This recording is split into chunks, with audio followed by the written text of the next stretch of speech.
अगर आप सच में बुद्धिमान इंसान हैं तो आपके अंदर यह 8 लक्षण जरूर होंगे। पहली बात, आप जल्दी से लोगों के ऊपर भरोसा नहीं करते होंगे, क्योंकि आपको भी पता है कि इस कलयुगी समाज में कोई भी इंसान भरोसे के पात्र नहीं है।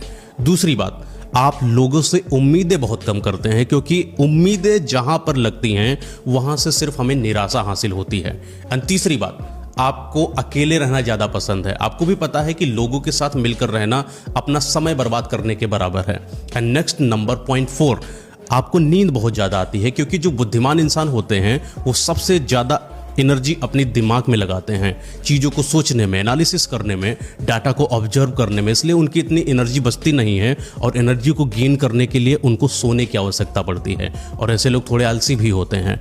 एंड जो बुद्धिमान इंसान होता है वो बहुत ज़्यादा रोमांटिक होता है। उसकी लव लाइफ वास्तव में नॉर्मल इंसान से बहुत ज़्यादा परफेक्ट होती है। एक बुद्धिमान इंसान हमेशा कोई भी फैसले अपने दिमाग